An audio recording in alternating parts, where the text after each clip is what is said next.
warahmatullahi wabarakatuh. Halo semuanya. Pada video kali ini kita akan membahas 3 unsur wajib yang harus ada di dalam cerpen. Nah, kita juga akan menganalisis sebuah karya sastra dan mengaitkannya dengan 3 unsur tersebut. Tetapi sebelum masuk kepada analisis karya, seperti biasa, ini dia penjelasan mengenai 3 unsur wajib yang harus ada di dalam cerpen. Unsur wajib pertama yang akan kita bahas yaitu tema. Tema adalah pandangan hidup yang tertentu atau perasaan tertentu mengenai kehidupan atau rangkaian nilai-nilai tertentu yang membentuk atau membangun dasar atau gagasan utama dari suatu karya sastra. Tarigan tahun 1993. Nah, cara menentukan tema yang pertama, membaca cerita secara menyeluruh. Mengapa harus dibaca secara menyeluruh? Sebab cerita yang ingin disampaikan penulis bisa terbaca dengan baik apabila sudah tahu konflik, klimaks masalahnya, dan juga bagaimana penyelesaian akhirnya.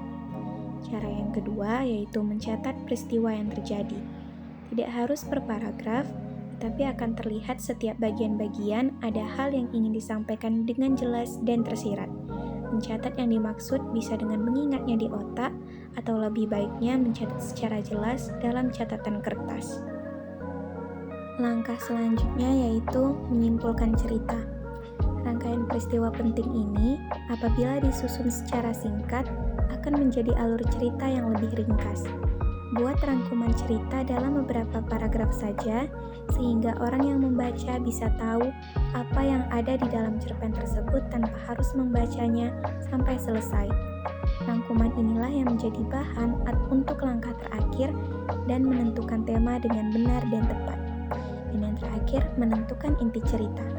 Dengan sudah membuat rangkuman atau ringkasan cerpen, pasti akan mudah sekali membuat kalimat atau kata singkat dari isi keseluruhan cerpen.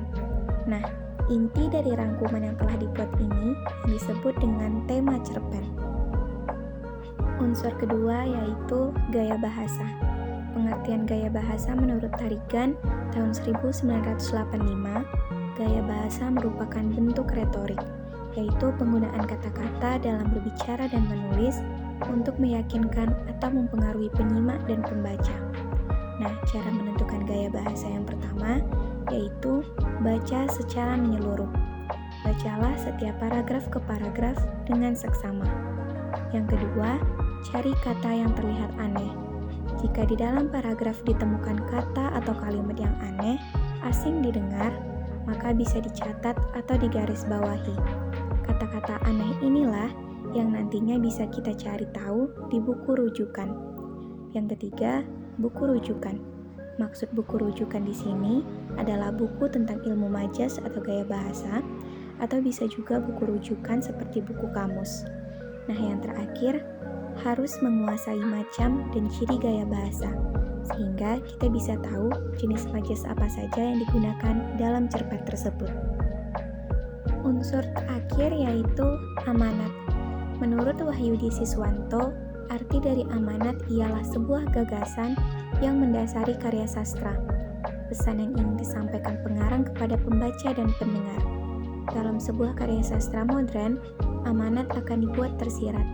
Sedangkan pada karya sastra lama, amanat akan disampaikan secara tersurat.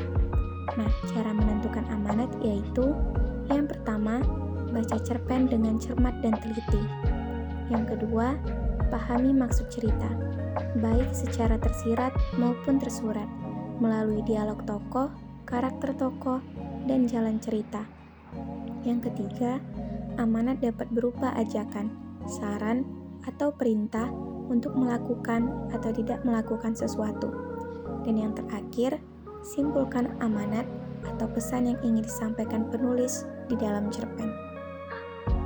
Nah, itu dia tadi penjelasan mengenai 3 unsur wajib di dalam cerpen. Selanjutnya, kita akan menganalisis sebuah karya sastra, yaitu cerpen yang berjudul Ketika Aku dan Kamu Menjadi Kita. Berikut hasil analisis yang bisa kita dapatkan. Cerpen yang akan kita analisis kali ini yaitu cerpen yang berjudul Ketika Aku dan Kamu Menjadi Kita. Nah, teman-teman bisa baca dulu seputar cerpen tersebut. Hasil analisis yang kita bisa dapatkan dari cerpen Ketika Aku dan Kamu Menjadi Kita, yang pertama yaitu temanya. Tema yang terdapat dalam cerpen Ketika Aku dan Kamu Menjadi Kita adalah tentang bully yang ada di lingkungan sekolah karena adanya perbedaan agama dan karakter. Yang kedua, gaya bahasa, yaitu personifikasi. Kamu hanya melihat sebelah mata Kila, coba lihat yang lain.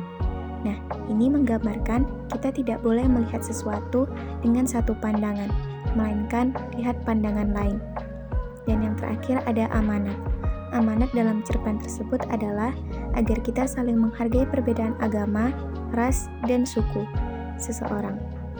Kita sebagai manusia harus bisa mengerti perasaan dan karakter seseorang karena setiap orang sangat berbeda-beda karakternya, dan saling memaafkan dan juga berhenti bullying di sekolah karena bisa merusak mental seseorang. Nah, itu dia hasil analisis kita untuk hari ini. Dan sampai di sini pula video kita kali ini. Sampai jumpa di video selanjutnya. Bye-bye.